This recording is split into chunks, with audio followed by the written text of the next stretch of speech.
con grandes temas también. Este es un programa de televisión online en la cual hacemos grandes entrevistas a grandes terapeutas con grandes temas. Hoy día nos acompaña un gran terapeuta, Roberto Pereira, y vamos a trabajar un gran tema también. Permítame antes presentarle a él. Él es un médico psiquiatra, terapeuta, es director de la Escuela Vasco-Navarra de Terapia Familiar.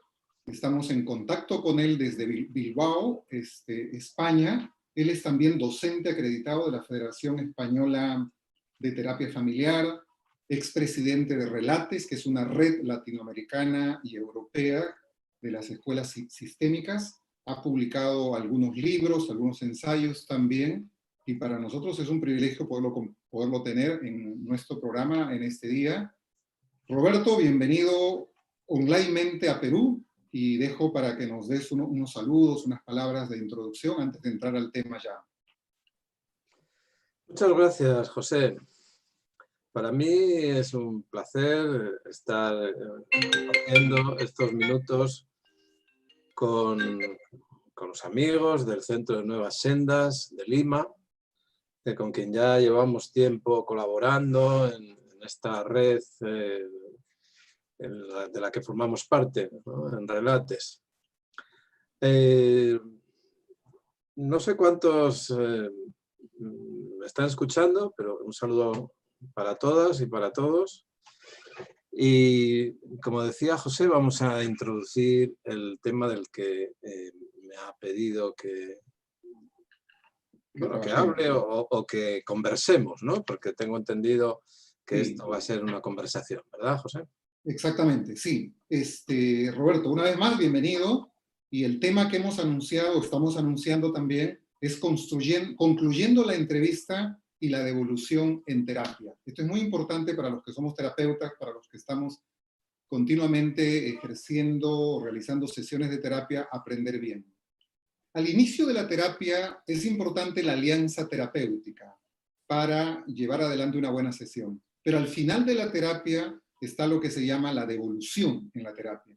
Quizás, Roberto, podamos empezar definiendo un poco el concepto de devolución, a qué nos referimos y qué papel juega a nivel de la intervención terapéutica, ¿no?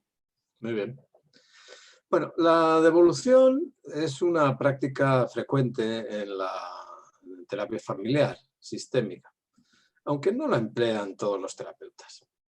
Algunas orientaciones la han utilizado de una manera muy intensa, haciendo incluso de ella la piedra angular de la intervención, ¿no?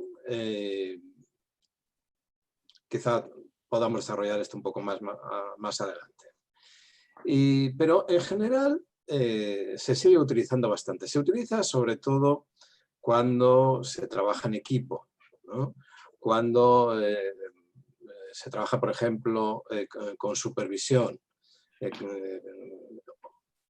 cuando se trabaja en coterapia. No tan frecuentemente cuando trabaja un solo terapeuta. De alguna forma, la devolución lo que hace es adaptar la sesión, el final de la sesión, a lo que se espera cuando alguien va a una consulta, ¿no? Hay muchas maneras de hacer psicoterapia, ¿bien? Incluso dentro de la terapia familiar sistémica hay muchas maneras de hacerlo. Hay quien pone más el acento en lo que ocurre durante la sesión, en la conversación terapéutica. Pero también hay quien de esa conversación extrae algunos aspectos importantes y los resume en el momento final de la sesión, cuando, digamos, los consultantes, la pareja, la familia, la persona que consulte, está más a la expectativa de lo que le van a decir, ¿no? Porque uno, en general, cuando vamos a una consulta, lo que esperamos es, primero, que nos pregunten qué nos pasa, y luego que nos hagan algunas preguntas sobre eso que nos pasa, y finalmente que nos digan algo, que nos den un diagnóstico, o que nos den un tratamiento, o que al menos nos diga el terapeuta, en este caso, lo que piensa, ¿no? O lo que se puede hacer para solucionar el problema. Ok, Así que hay una expectativa de que al final de la sesión haya algo similar a todo esto, ¿no? Y de alguna forma, como decía, la devolución lo que hace es responder a esa expectativa. ok. Entonces diríamos que la devolución es una especie de resumen y al mismo tiempo una respuesta a las inquietudes, a las expectativas con las que viene el paciente o la familia. Roberto, me gustaría que pudieras, antes de entrar más profundamente al tema y a la descripción de la devolución, tal vez puedas compartirnos qué es lo que no debemos de hacer en la devolución y que a veces sin darnos cuenta hacemos como terapeutas, sobre todo si somos principiantes en el tema, ¿no? Pero ¿qué es lo que no debemos hacer primero en toda devolución? Bueno, pues mira, una de las cosas que has dicho ahora, José, es que la devolución es un resumen de la sesión. Pues precisamente eso es lo que no debe ser. Debemos utilizar siempre en la devolución contenidos relacionados con la sesión, pero que también se pueden haber tomado de otras sesiones anteriores, etcétera. Pero en general vamos a construir la devolución sobre contenidos de esa sesión. Eso no quiere decir que estamos haciendo un resumen, sino que basamos la devolución en esos contenidos. Algo que se ha dicho, algo que se ha hecho, que nos han contado que ha sucedido, etcétera. Sobre esos contenidos que nosotros extraemos de la sesión, y esta es una cuestión muy importante, porque claro, la decisión acerca de qué contenidos son los que vamos a utilizar, los que vamos a subrayar, los que nos parecen más relevantes, etcétera, es una decisión importante del terapeuta, ¿no? A qué es lo que le da una especial relevancia. Y sobre esos contenidos se construye una intervención, ¿no? Esa intervención puede tener diferentes formas, ¿no? Los terapeutas utilizamos muchas, ¿eh? Pedimos tareas, hacemos redefiniciones, construimos metáforas, contamos historias, etc. Ok, ok. Este, y Roberto, ahora sí tal vez podemos entrar un poco a la... No sé si tienes un esquema más o menos de los pasos que uno debe seguir en esta etapa final de la devolución. Primero esto, segundo esto, tercero. ¿Hay algo de eso o cómo planteas tú el tema de la devolución al concluir la sesión terapéutica? Claro, claro. La devolución tiene una estructura, ¿no? Eh, a ver, definiéndola, ¿eh? ¿A qué llamamos devolución primero? Llamamos devolución a la intervención que se hace justo antes de acabar la sesión, muchas veces tras una pausa. Tras una pausa en la cual, si se trabaja en coterapia, se trabaja en equipo, se revisa un poco lo que ha sucedido y se elabora esta devolución. Y lo que vamos a transmitir cuando volvemos a la sesión va a ser basado, como digo, en algunos aspectos relevantes que extraemos de la sesión, otorgan una especial importancia, comunicándoles también a la familia las ideas que se hayan podido desarrollar en esa pausa, si ha habido una discusión con un equipo, por ejemplo, ¿no? Si utilizamos modelos más sofisticados como puede ser el coro griego, ¿no? Y remarcaremos la información que pretendemos que circule de manera más intensa durante el periodo entre sesiones, porque como sabemos muy bien, en la terapia familiar sistémica, a diferencia de otras modalidades psicoterapéuticas, tiene unos plazos, un tiempo que transcurre entre sesión y sesión que es habitualmente más elevado. En buena parte esto se hace para que dé tiempo a circular la información que se ha generado durante la sesión, pero también la que introducimos nosotros al final de la sesión, en la devolución, ¿no? Hay que dar tiempo para que los miembros de la familia hablen entre ellos, conversen, reflexionen, etc. Y en esa devolución vamos a aprovechar que tenemos ese tiempo por delante para introducir esa información en el sistema que vamos a querer que circule. Y en muchas ocasiones también lo que vamos a hacer son peticiones explícitas de cosas que pedimos a la familia que se hagan, ¿no? Entonces, ¿cuál es la estructura de la devolución? Bueno, generalmente la devolución empieza por lo que conocemos como connotación positiva. La connotación positiva es señalar aspectos positivos del funcionamiento de la familia que lo que queremos conseguir con ello es crear una buena disposición de la familia, de la pareja, de los clientes, hacia lo que vamos a decirles a continuación. Es decir, no pueden estar quizá un poco a la defensiva, pensando que se les va a criticar, que se les va a decir que no hacen bien las cosas, lo que tienen que cambiar, etc. Y la connotación positiva lo que pretende decir, no, pero hay cosas que hacen ustedes bien. Por lo tanto, no todo van a ser críticas, ¿no? Eso les relaja un poco.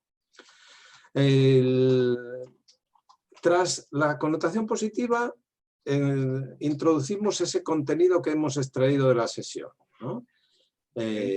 Bueno, pues durante esta sesión ustedes nos han hablado específicamente de este problema que es nuevo, que antes no nos lo habían comentado, pero que nos parece que es muy importante y yo creo que hay que tener muy en cuenta, sobre todo cuando, hablando del problema, vemos que hay miembros de la familia que no están incluidos en esa situación, se pueden sentir mal, etc. Entonces, elaboramos ese contenido y a partir de ahí hacemos una petición, ¿no? Decimos, bueno, nos gustaría que reflexionen sobre esta posibilidad que les damos de pensar en el problema de otra forma, de verlo de otra manera, que quizá usted lo ven así, pero nosotros les planteamos que hay otras formas de verlo, esta puede ser otra, les pedimos que piensen sobre ello. O decimos, bueno, están ustedes discutiendo mucho y entonces no les vamos a decir que dejen discutir, sino que les vamos a decir que discutan de otra manera, ¿no? Por ejemplo, pedimos una tarea que va centrada en la modificación del contexto. O les construimos una metáfora sobre ese problema que nos han contado, etc. Entonces sería connotación positiva, el contenido que queremos remarcar de la sesión, intervención. Esa sería la estructura de la evolución. Ok, excelente. Roberto, y cuando las familias o la gente, los pacientes llegan a la consulta, al final, generalmente ellos preguntan, ¿y qué tengo, doctor? ¿Qué me dice? ¿Cuál es mi diagnóstico? ¿Qué me responde a lo que yo tengo, a lo que le he contado? En parte de la devolución, ¿debemos decirle algo al respecto? ¿Un diagnóstico? ¿Qué es lo que tienen? ¿O cómo respondemos a esa inquietud que es casi de todas las familias o pacientes que vienen a consulta? Bueno, la cuestión del diagnóstico en la terapia de enfermedad sistémica es algo muy controvertido, ¿no? Hay quien es partidario de utilizar diagnósticos y hay quien lo rechaza totalmente, ¿no? Cree que el diagnóstico es una etiqueta, que puede ser una estigmatización incluso, y que, bueno, cada caso es diferente y no hay por qué tratar o clasificar situaciones iguales, que es lo que hace de alguna forma el diagnóstico. Otros terapeutas, entre los que yo me incluyo, no rechazamos el diagnóstico, pero lo que sí buscamos es el adaptar el diagnóstico que, en general, el diagnóstico que se utiliza en psicología clínica y psiquiatría es un diagnóstico fenomenológico, ¿no? O categorial, por ejemplo, en el caso del CIE-10 o del DSM-XX, y adaptarlo a nuestro modelo relacional. Entonces, así podemos empezar a introducir diagnósticos relacionales de los problemas. No hablar tanto de psicopatología, sino hablar más de relaciones, ¿no? Pero Roberto, pero en todo caso, tú le dirías, sí, tú lo que tienes es depresión, lo que tienes es un poco de neurosis, ¿algo así le dirías o qué exactamente le responderías? No, yo no utilizo esos términos. Por eso, ¿qué le dirías? Lo que sí puedo decir es que están tristes. Pero dado que yo no, en el contexto psicoterapéutico, yo no voy a medicar, no le veo mucho sentido decir que alguien tiene una depresión, ¿no? Porque eso de alguna manera pues traería consigo decir, bueno, pues a lo mejor le viene bien tomar un antidepresivo.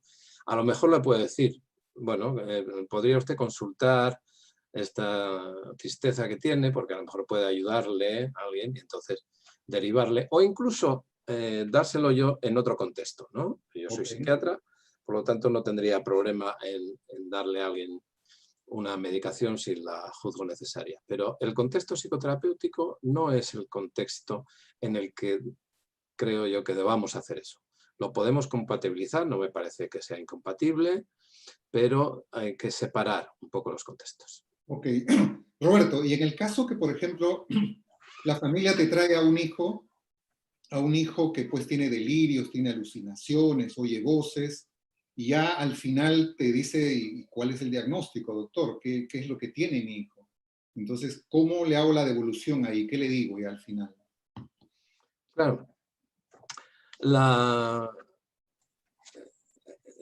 si esto, o sea, si sucede de esa manera, es decir, supongamos que ha habido una familia que pide consulta y nos trae a un chico que tiene un brote psicótico, que es la primera vez, ¿no? Que aparece la sintomología psicótica y la primera consulta que hacen es en esta consulta psicoterapéutica. Ok. Bueno, yo lo que haría sería orientarle primero hacia un tratamiento de la psicosis sin que eso signifique que se deje de intervenir con la familia. A no ser que uno tenga todo un equipo de trabajo, como por ejemplo tienen los finlandeses, los que trabajan con estos casos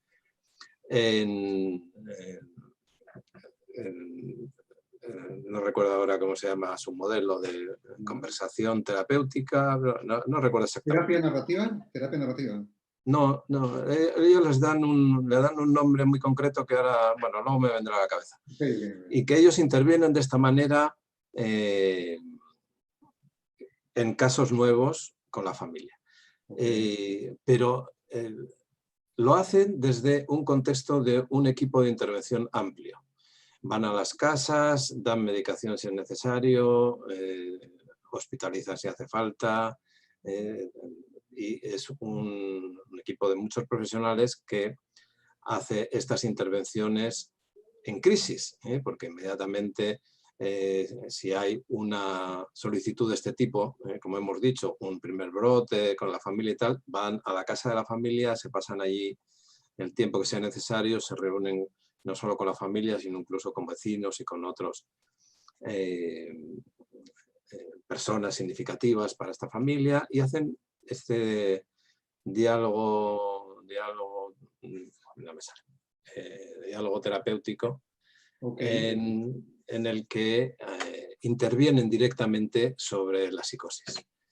Esto no es muy habitual, pero a mí me parece un modelo magnífico, pero hace falta muchos recursos para ello. Yo no creo que en una consulta normal, uno tiene su consulta psicoterapéutica, pueda enfrentar él solo un brote psicótico nuevo sin más apoyos, ¿no? Exacto.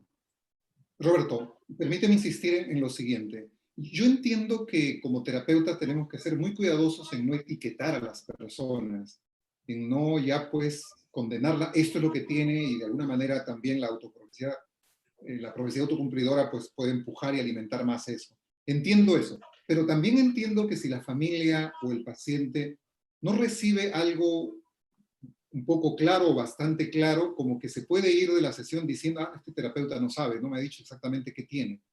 Entonces, ¿cómo podemos balancear eso? De que se lleven algo que diga, sí, esto más o menos tengo, y también sin llevarlos a etiquetar.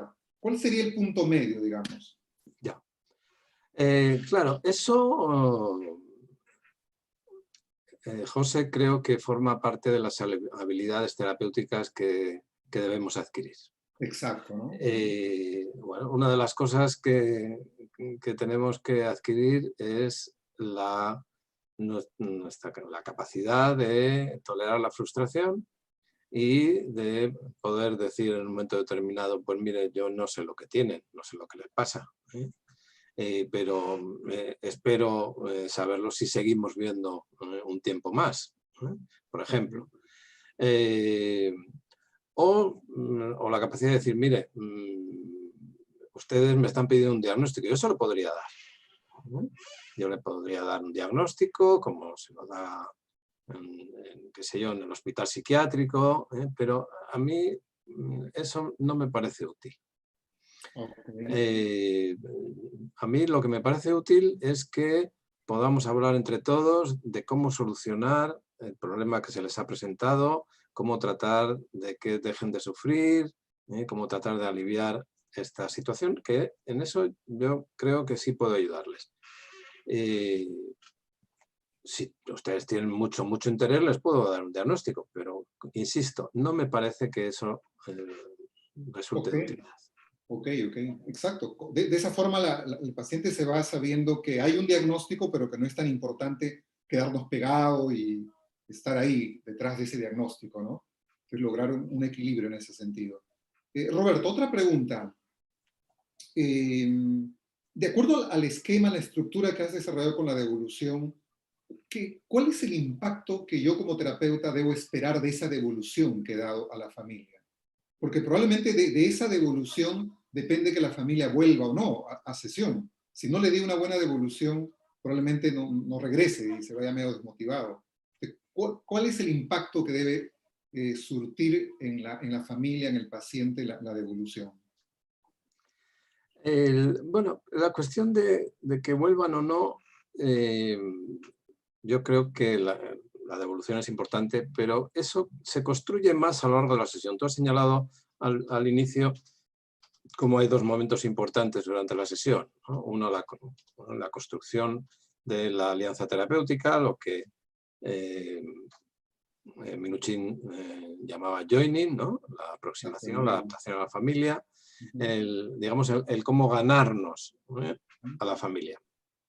Eso yo creo que va a ser muy importante a la hora de conseguir que la familia vuelva. Después, durante la sesión, pues hay que seguir trabajando en la alianza terapéutica y hay que evitar cometer errores, ¿no? ¿Cuáles son los errores más frecuentes que suponen que cometen para que la familia no vuelva? Pues descalificaciones que no se hayan tenido en cuenta, desconfirmaciones que muchas veces uno no es consciente de que los está haciendo, no prestar atención a la persona, digamos, que es capaz de traer a la familia a la sesión, porque a veces nos equivocamos en esto y pensamos que la persona importante es una y realmente es otra. Importante en el sentido en ese sentido de quién tiene poder para atraer a la familia, etc. Y la devolución también, pero como digo, no es tan importante. Uno en una primera sesión puede hacer una devolución del tipo, miren, todo lo que me han contado me ha parecido interesantísimo, me han contado muchas cosas, pero se nos han quedado todavía muchas cosas en el tintero. Todavía no les conozco bien y bueno, me gustaría poder verles al menos una o dos veces más antes de decirles algo. Uno puede decir eso en la sesión y si la sesión ha ido bien, eso no tiene por qué crear un problema. Yo creo que tenemos que tratar de evitar esa ansiedad de esa cuestión de que si no acierto no van a venir. Sí, es verdad, si no acertamos no van a venir, pero no si no acertamos al final de la sesión, si no acertamos en general en el tratamiento a la familia durante toda la sesión, no van a volver, pero no por lo que digamos en el último momento. Ok, excelente. Roberto, entendemos que la familia, cuando después que pregunta qué tengo, todo eso, ¿cuál crees que puede ser el papel de la... O sea, todos los pacientes, las familias llegan un poco con frustraciones, con desesperación, con vacíos, con desánimos. Mi pregunta es, en la devolución, ¿qué papel crees que juega el imprimir esperanza a la familia, a los pacientes? ¿Crees que debe estar presente y si es así, de qué manera? Bueno, José, yo creo que eso es fundamental, ¿eh? El- por eso la connotación positiva es importante. La connotación positiva forma parte de la devolución, pero uno puede puede utilizarla durante toda la sesión, ¿no? O sea, el señalar cosas que la familia hace bien, no siempre estar pendiente de lo que no va bien, sino, bueno, cuando vemos que algo va bien, resaltarlo, ¿no? Transmitir a la familia la idea de que ellos tienen potencialidades, ¿no? Que bueno, efectivamente que bueno, pues en este momento están pasando una mala época, que puede ser más o menos prolongada, que no les van las cosas bien, pero que eh, lo que vamos a intentar hacer es ayudarles a que puedan cambiar, porque tienen capacidades de cambiar. Siempre tenemos que buscar aspectos positivos. Si nos quedamos solamente en lo negativo, lo único que vamos a hacer es repetir una y otra vez el bucle de las quejas, de la desesperación, de la amargura, ¿no? De lo que señalabas antes, ¿no? Entonces, bueno, tenemos que ¿no? Por una parte señalar los aspectos positivos que tengan y por la otra parte nosotros introducir alternativas que permitan ver las cosas con una,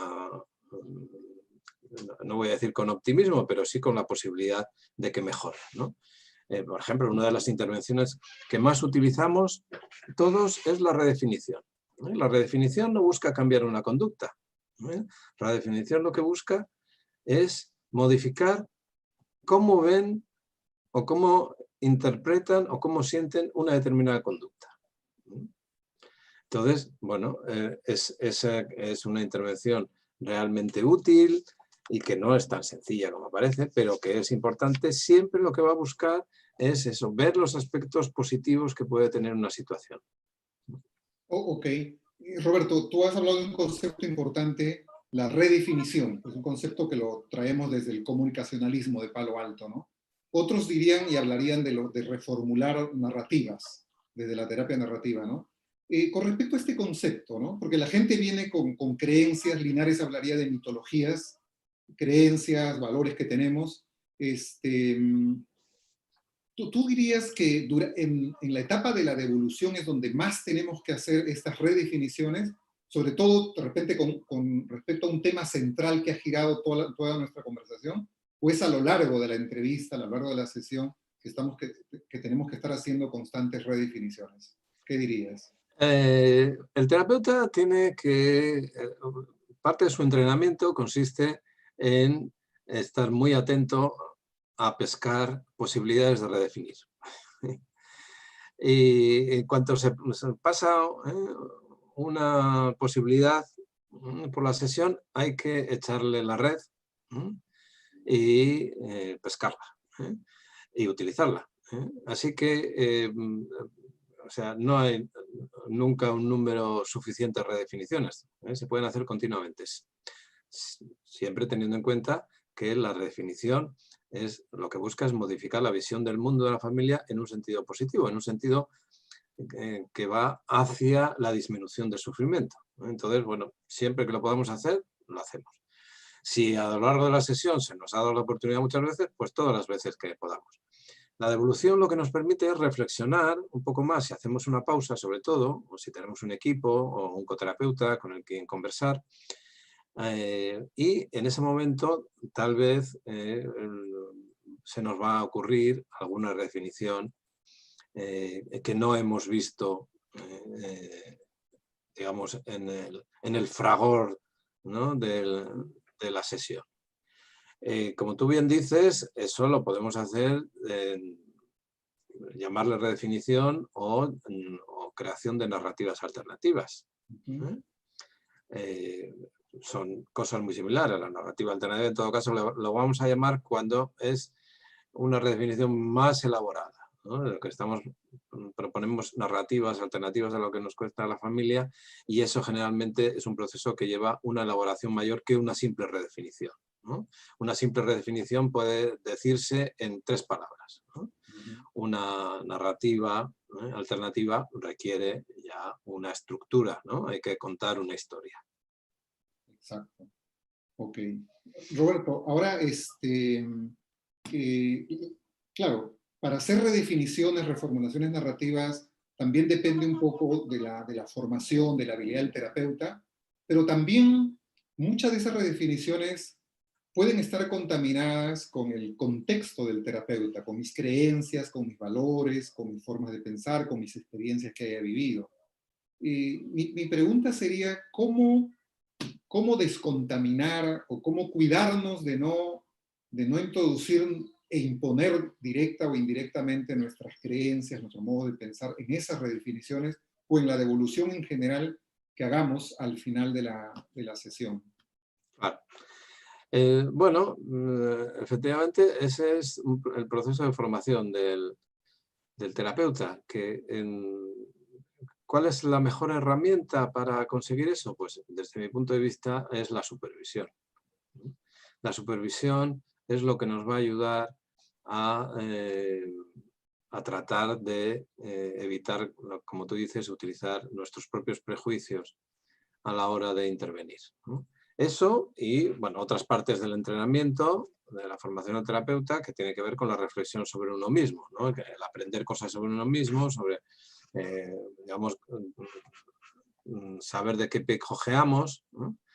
De forma que evitemos los prejuicios o las zonas ciegas, ¿no? Que también se pueden dar. Y eso forma parte de la formación, el trabajo personal, y luego la supervisión es lo que va a ayudarnos especialmente a darnos cuenta de estas cosas, ¿no? La mirada de un tercero, la mirada entrenada de un tercero, que tiene una visión meta sobre lo que está ocurriendo, se va a dar cuenta de cosas que a nosotros nos pasan desapercibidas y cuando nos lo dice muchas veces descubrimos realmente lo que está sucediendo, ¿no? Porque era para nosotros, por ejemplo, un punto ciego, ¿no? Un escotoma. Exacto, ¿no? Ok.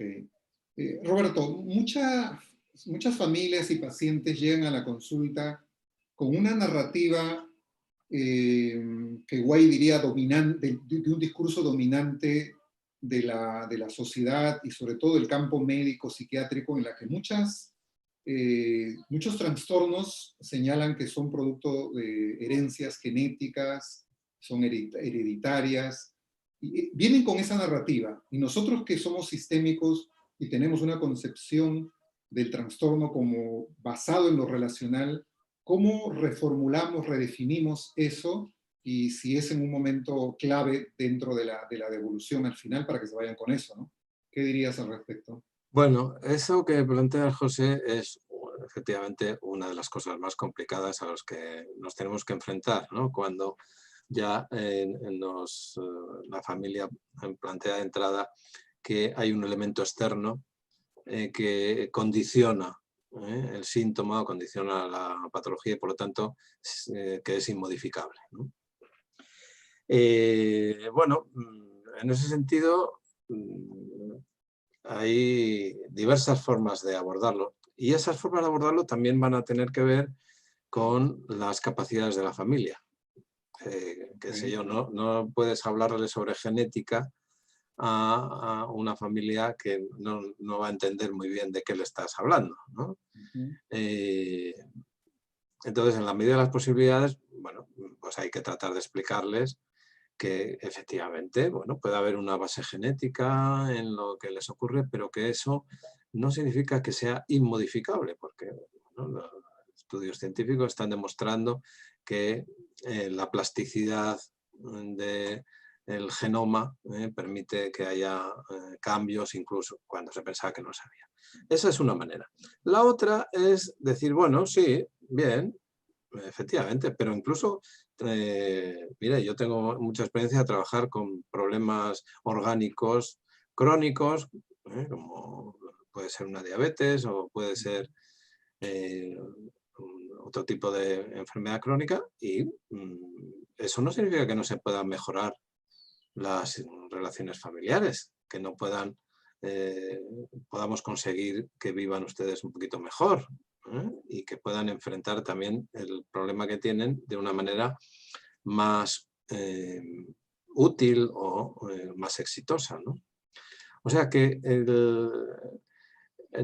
yo creo que no debemos confrontar directamente esa creencia porque en general lo que encubre es una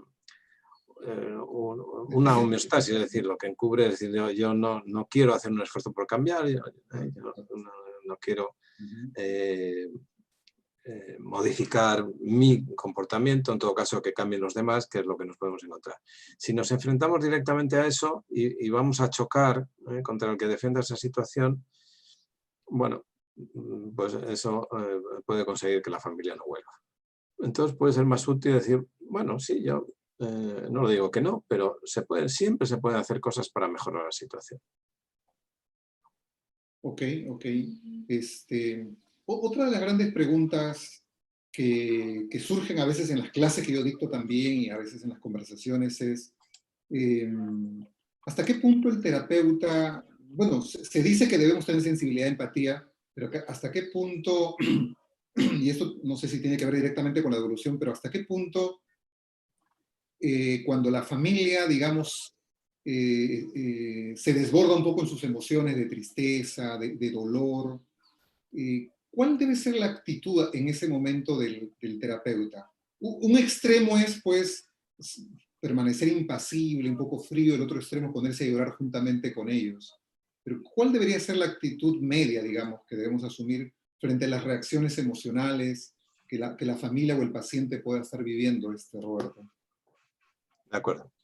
Bien, bueno, eso también, cómo reaccionar depende mucho del estilo de cada uno, ¿no? Si uno tiene un estilo más frío y distante, pues probablemente se mantendrá más frío y distante. Si uno tiene un estilo más emotivo y cercano, pues se emocionará y acercará más, ¿no? Pero yo creo que ambos extremos son negativos. Es decir, uno puede emocionarse, desde luego, y empatizar con el sufrimiento, pero sin que eso le llegue a bloquear. ¿No? En un momento determinado, un terapeuta puede emocionarse y que se le caiga una lágrima, pero lo que no puede hacer es llorar a moco tendido. Porque si eso no sirve, puede servir la empatía puntualmente, desde luego, o siempre que se empatice, pero no el descontrol emocional. El terapeuta tiene que controlar sus emociones, tiene que ser capaz de acercarse cuando sea necesario, pero tiene que controlar sus emociones. El que es excesivamente frío y distante, si lo es siempre, no lo hará bien. Porque desde su frialdad y distancia, en algún momento puede acercarse también un poco. No es necesario que suelte una lágrima, se emocione a alguien que tiene un estilo así más frío. Pero sí que en un momento determinado pueda tomar la mano de alguien o ponerle una mano en el hombro, o levantarse y darle un pequeño masaje en la espalda a alguien que lo está pasando mal, en fin, sin necesidad de desbordarse emocionalmente tampoco. Yo creo que el terapeuta lo que debe ser capaz es de, primero, contener sus emociones, pero también el adaptarlas a lo que en ese momento se necesita. Y si uno es capaz de eso, de acercarse emocionalmente a un paciente sin perder el control, eso va a ayudar muchísimo. Ok, Roberto, esta pregunta de la empatía, de identificarnos con las emociones de ellos, jala otra pregunta y quisiera saber tu opinión al respecto, ¿no? ¿El terapeuta debe o no debe compartir algunas experiencias, intimidades propias dentro del contexto que el paciente o la familia le está relatando? O sea, algo así como, mira, lo que tú has vivido, yo también lo he vivido. Y le empiezo a hablar un poquito de lo que yo he vivido. ¿Es lícito eso o desde tu perspectiva crees que no se debe de hacer? Vale. Minuchin contaba una anécdota de cuando él se estaba analizando.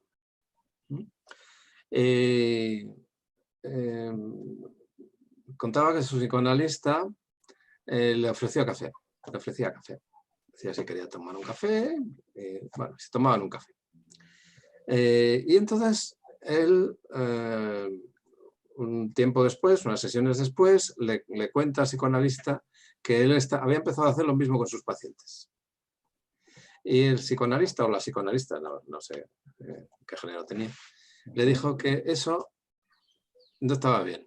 Y dice, ¿cómo? Pero si lo hace usted. Y dice, sí, yo lo puedo hacer, pero usted todavía no.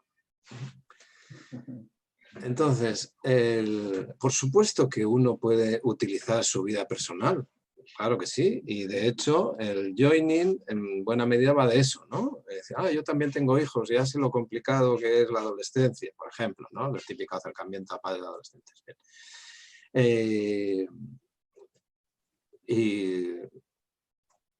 O sea, esta cuestión que viene también, que viene del psicoanálisis, de que el terapeuta, el psicoanalista, tenía que ser como un espejo, ¿no? Que reflejara todo lo que le transmitiera el paciente, pero sin poner nada suyo, como el espejo, ¿no? Devuelve todo, pero no hay nada suyo. Eso es imposible, ¿eh? O sea, es inevitable pues, que el psicoanalista vista de una manera, tenga decorado su consultorio de otra, en fin, hay inevitablemente cosas que transmitimos. Por lo tanto, lo que tenemos que hacer es actuar con naturalidad con estas cosas. Entonces, ¿cuándo uno puede utilizar su experiencia personal? Cuando tenga la capacidad de controlarlo y que eso no suponga un problema. Okay. Los terapeutas que empiezan, ¿no? Cuando las familias, ¿no? Si son jóvenes, siempre hay algún padre que dice, no, usted es muy joven para entender todo esto, ¿no? Y entonces el terapeuta joven, novel, que tiene poca experiencia, se revuelve y dice, no, sí, ya, yo no soy, pero he estudiado mucho, ¿no? Bueno, pero esas son respuestas de alguien que todavía no tiene la capacidad de controlar la situación, ¿no? Que no tiene capacidad de decir, sí, es verdad, yo sé muy poco de esto, seguro que usted sabe mucho más que yo, por eso quiero que me ayude, ¿no? Y entonces lo que hace es utilizar, como el judoka, ¿no? el ataque para, en su favor, ¿no? Para conseguir sus objetivos.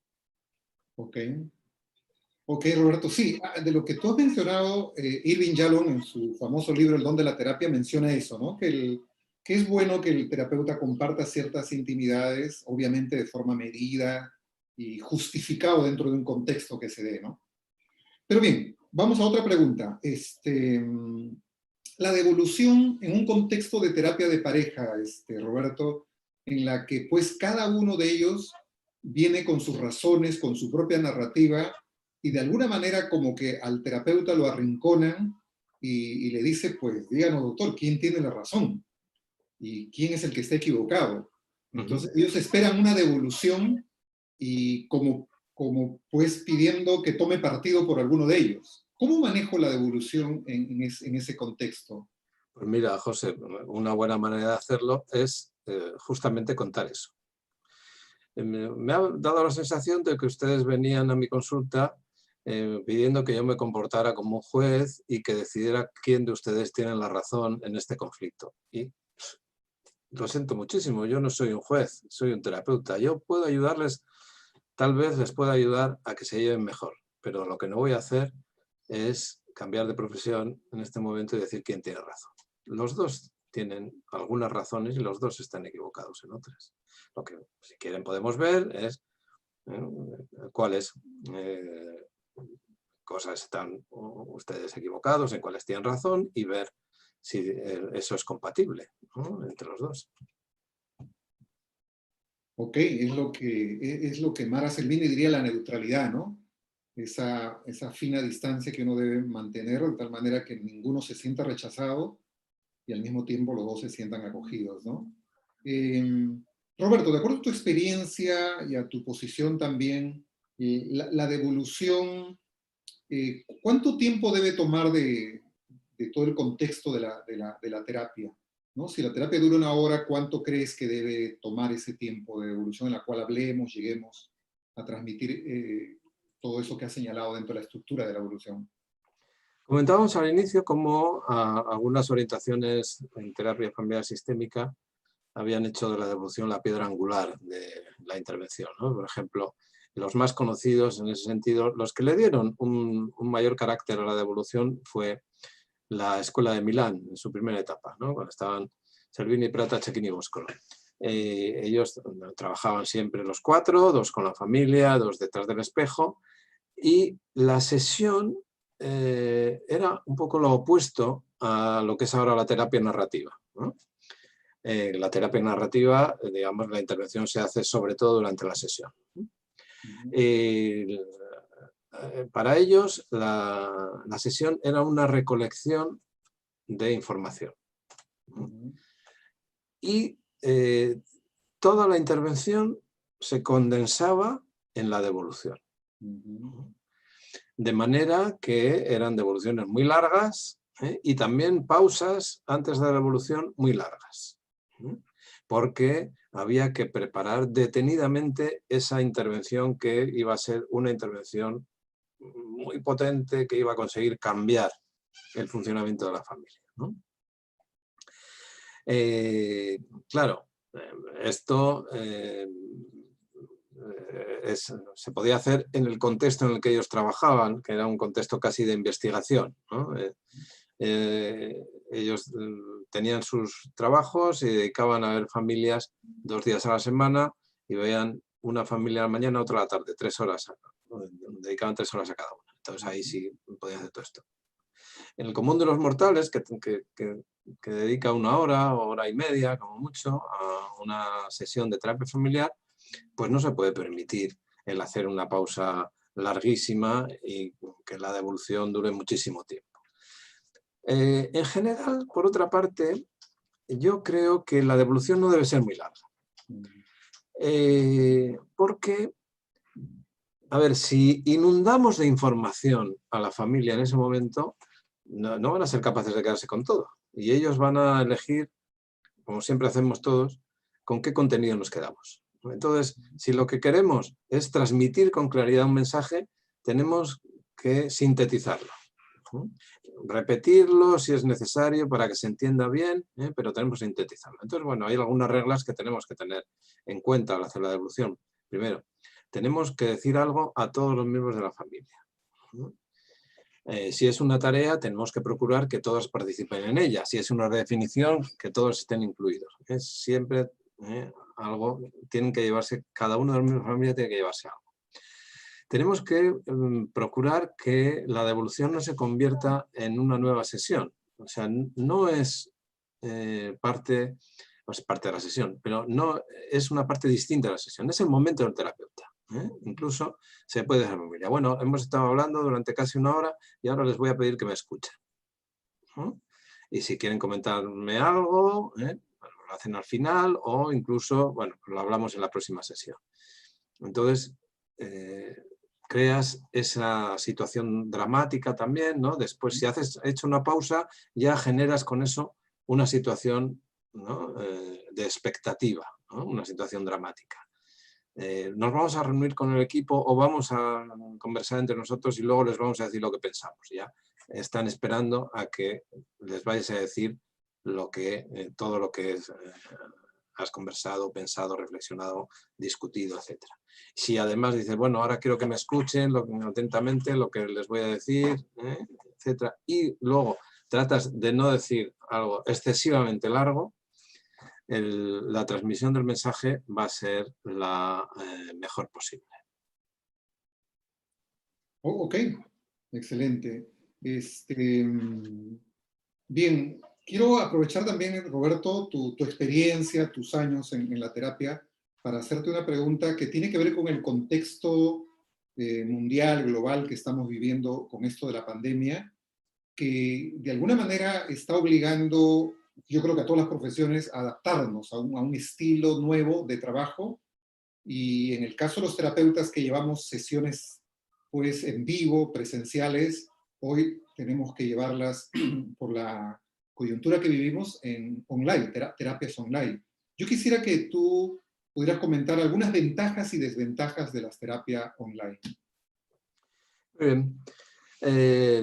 Ventajas, que no es necesario estar presente, con lo cual, en situaciones como las que tenemos ahora, pues son un recurso fantástico.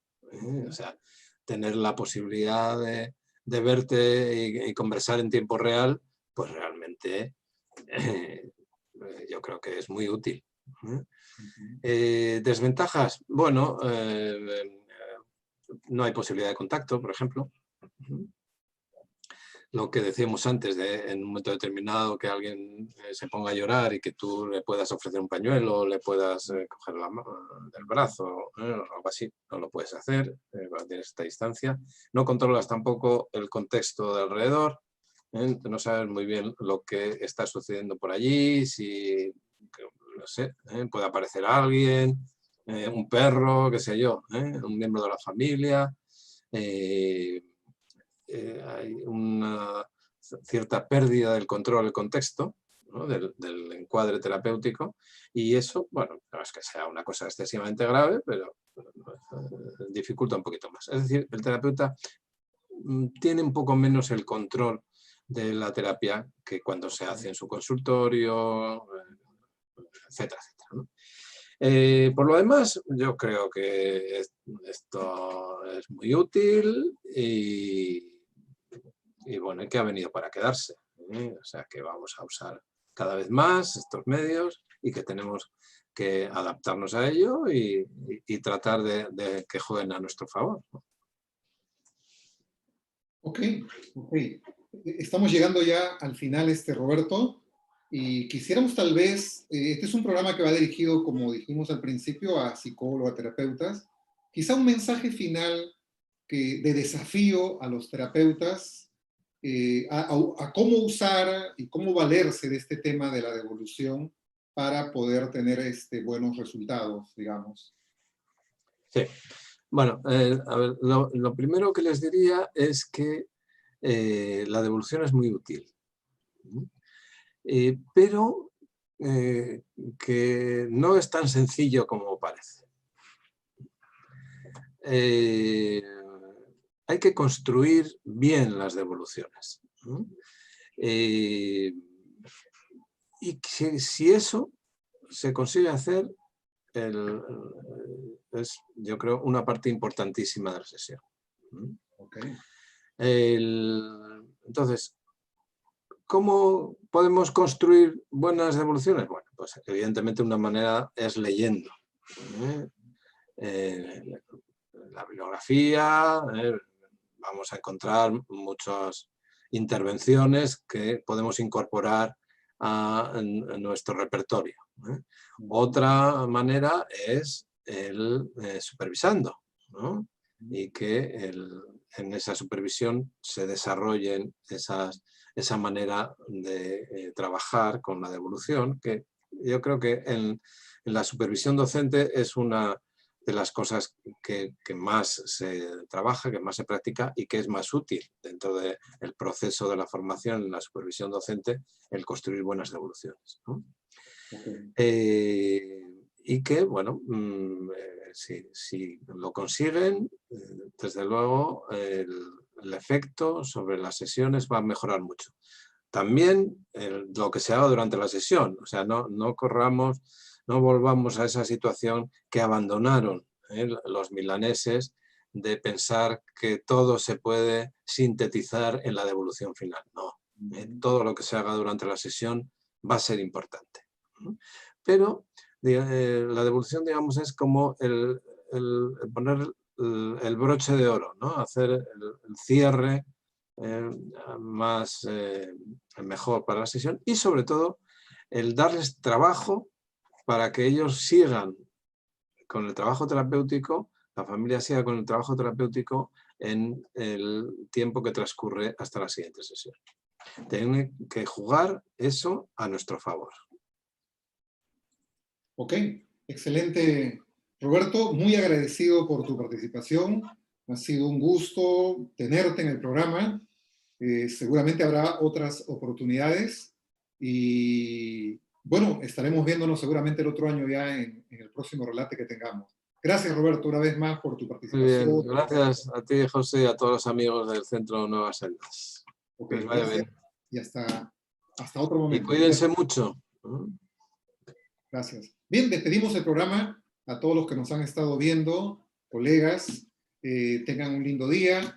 Si les ha gustado este programa, puedan compartirlo, dar like y compartirlo también a otros colegas, otros amigos que puedan pues nutrirse, ¿no?, de este conocimiento, de este aporte que hemos recibido. Gracias y nos estaremos viendo en un próximo jueves de acá a 15 días. Recuerden que el programa La Belleza de Sanar es un programa en el que trabajamos grandes temas con entrevistas a grandes terapeutas y va cada 15 días el programa. Gracias y nos estamos viendo la próxima.